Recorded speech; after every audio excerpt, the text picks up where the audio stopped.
Assalamualaikum warahmatullahi wabarakatuh. Kami di sini ingin mempresentasikan hasil kerja kelompok kami dari kelompok 5 yang berjudul Peran Hukum SDA terhadap Tambang Batu Bara dan Mineral Ilegal. Disusun oleh Abi Dwi Guna, Paujan Imam Firmansyah, dan Wawan Rizky Setiawan.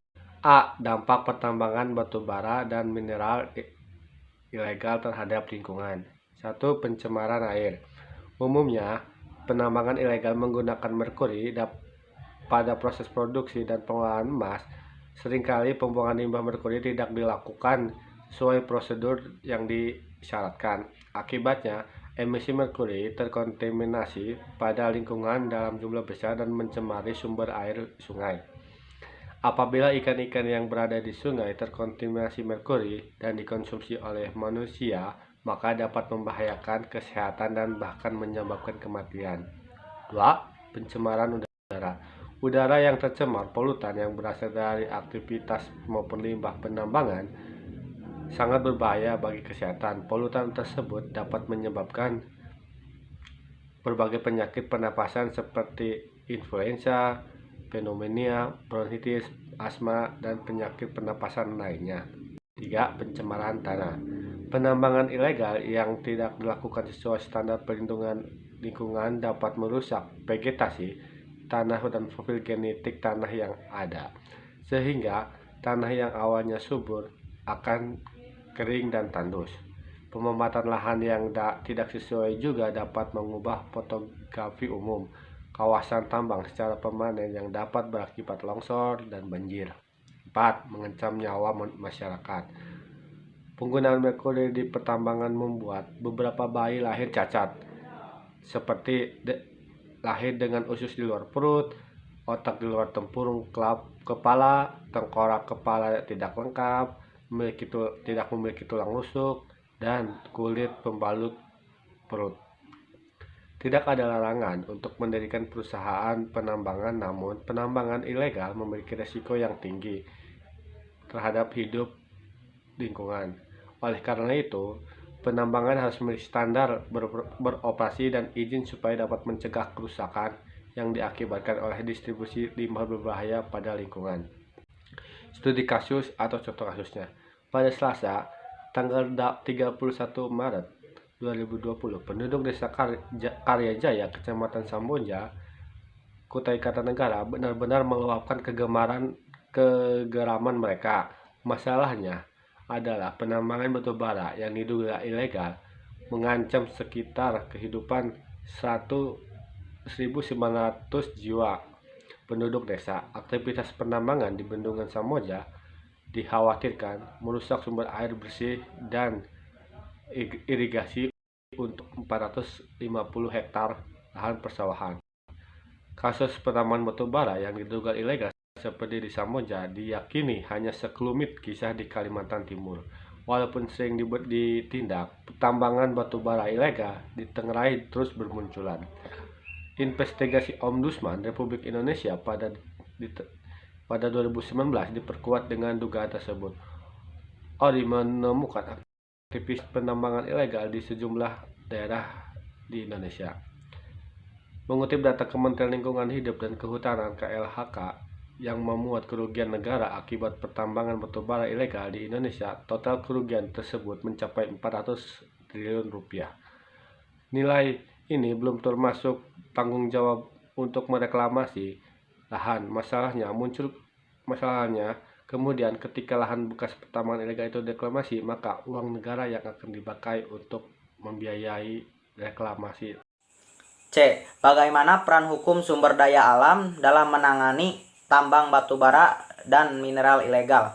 Dalam Undang-Undang Republik Indonesia Nomor 4 Tahun 2009 tentang pertambangan mineral dan batu bara, seperti pasal 1 angka 1 yang menyatakan bahwa pertambangan adalah sebagai atau seluruh tahapan kegiatan dalam rangka penelitian, pengelolaan, dan pengusahaan mineral atau batu bara yang meliputi penyelidikan umum, eksplorasi, studi kelayakan, konstruksi, penambangan, pengelolaan dan pemurnian, pengangkutan dan penjualan serta kegiatan pasca tambang.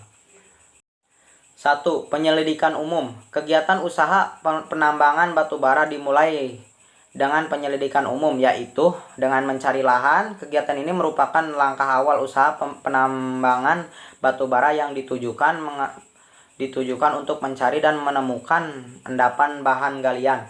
Untuk mengetahui sumber bahan galian batubara biasanya dilakukan dengan menyertakan ahli pertambangan dan geologi untuk menentukan potensi mineral pada suatu daerah tertentu. Karena perlu dilakukan pengujian geologis, jasa penelitian atau pihak lain merupakan PPN dan PPH pasal 23 atau 26 dengan subjek adalah pelaksanaannya. Nomor 2, studi kelayakan. Studi kelayakan dibutuhkan sebagai informasi kelayakan ekonomis dan teknis pertambangan, proses analisis mengenai dampak lingkungan serta perencanaan pasca tambang. Studi kelayakan tersebut memuat data dan keterangan mengenai usaha pertambangan tersebut yang dilakukan oleh ahli mengenai hal tersebut atas jasa kegiatan pengujian ini atau pihak lain, maka kewajiban pajak yang melekat adalah PPN dan PPH pasal 23. Berikutnya nomor 3, eksplorasi. Eksplorasi merupakan rangkaian kegiatan penelitian, pengujian kandungan mineral, pemetaan wilayah, dan kegiatan lainnya yang dibutuhkan untuk mendapatkan informasi tentang lokasi, dimensi, sebaran, kualitas dan sumber daya, serta info lingkungan sosial dan lingkungan hidup. Jasa atas kegiatan ini atau pihak lain merupakan objek PPN dan PPH pasal 23-26 dengan subjek pajak adalah pelaksananya. 4. Konstruksi. Siklus kegiatan selanjutnya setelah diketahui bahwa proyek pertambangan layak secara ekonomis, teknis dan lingkungan, maka dilakukan pengembangan infrastruktur. Pembangunan infrastruktur biasanya dilakukan oleh perusahaan konstruksi, sehingga jasa konstruksi atau pihak lain terkena PPN dan PPH pasal 4 ayat 2. Nomor 5, penambangan atau eksploitasi. Kegiatan eksploitasi ini pada umumnya meliputi kegiatan proses pembukaan lahan atau land clearing, pengeboran dan penggalian, pengolahan dan pemurnian, pengangkutan dan penjualan atas jasa yang dilakukan oleh pihak lain tersebut. Ditetapkan kewajiban perpajakan, PPH pasal 23-26 dan PPN. Nomor 6, reklamasi. Reklamasi adalah proses rehabilitasi lingkungan yang rusak akibat kegiatan penambangan. Apabila proses reklamasi dilakukan oleh pihak lain, maka memiliki kewajiban pajak berupa PPH pasal 23-26 dan PPN. Selanjutnya, kesimpulan.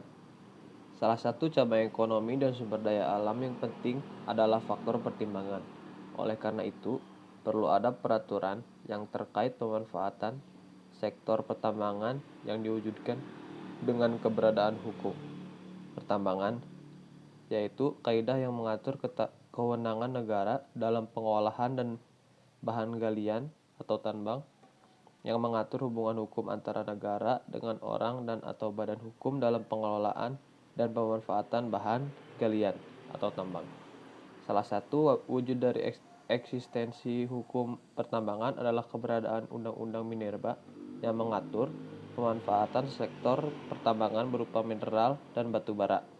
Pasal 33 ayat Undang-Undang Dasar 1945 yang mengatur tentang perekonomian negara telah mengamanatkan bahwa cabang ekonomi yang penting bagi negara dan yang menguasai hajat hidup orang banyak serta bumi dan air dan kekayaan alam yang terkandung di dalamnya harus dipergunakan untuk sebesar-besarnya kemakmuran rakyat. Berikutnya yang terakhir, saran.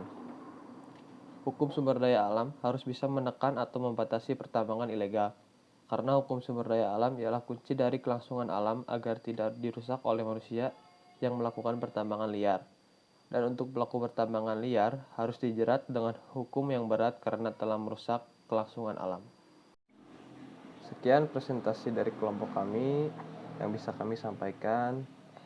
Mohon maaf atas kekurangannya. Ditutup dengan wabillahi taufiq wal hidayah. Wassalamualaikum warahmatullahi wabarakatuh. Terima kasih.